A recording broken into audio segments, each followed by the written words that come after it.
How much is your weekly food expenses?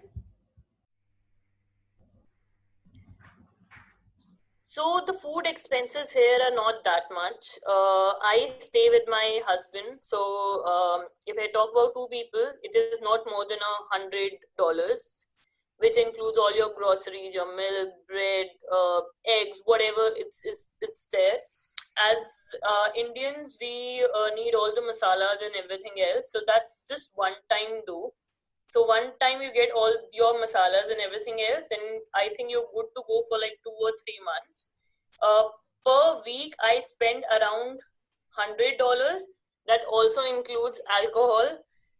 So I think it should not be for a single person. It should not be more than $50 to $60, not more than that. So, can you name a few steps to cut down your food expenses? Of course. So, food actually in Australia is not that expensive. But when it comes around Indian food, yes, it is expensive over here. You can have a burger for $3. You can have a salad for $2. Water is expensive here.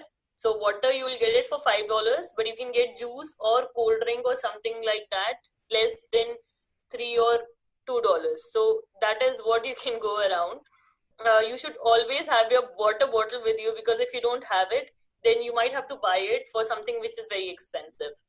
Other than that, you everything else is, if you can make your food on your own, that is the best thing. You will cut on a lot of expenses.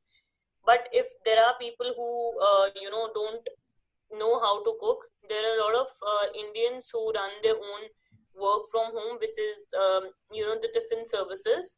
So if you go for that, you then also you save a lot of money. So that's what I would suggest you to do. If you go out and have Indian food, that would be expensive, because that starts from somewhere around $15 to $20 per meal, and that would be expensive. So that's all I can say. If you can make your food at your home, that would be the best thing to do. So, how did you arrange electronic items like microwaves, etc., utensils for yourself? And can you name a few nearby grocery stores? So if I talk about people in Australia, they use things for a very short period of time, and then they sell that out. So you have marketplace, and you have a application called Gumtree, where you can buy second hand products, and they're very good to use. They're in a very good condition. I have got all my appliances, which includes TV, refrigerator, washing machine, my microwave, everything from here, because it was all second hand and I got it in a very cheap rate. There are people who keep on traveling. There are people who who can't afford to take all their utensils and everything else with themselves, so they put it on sale. These are mostly on Facebook, and that's the best thing to do. You will get a lot of things on a very cheap rate. It's just that you have to keep on searching for the same. And you it is better if you have a car, because then it is easier for you to get the stuff. If you don't have a car, then you have to do a ute, which is a bigger car in which you can put all your stuff, and that would take somewhere around 50 to $100 for a one-way transportation. So that's what you can do. If I talk about grocery stores, we have a lot of Indian shops. I stay at a place called Clayton, where mostly Indians stay.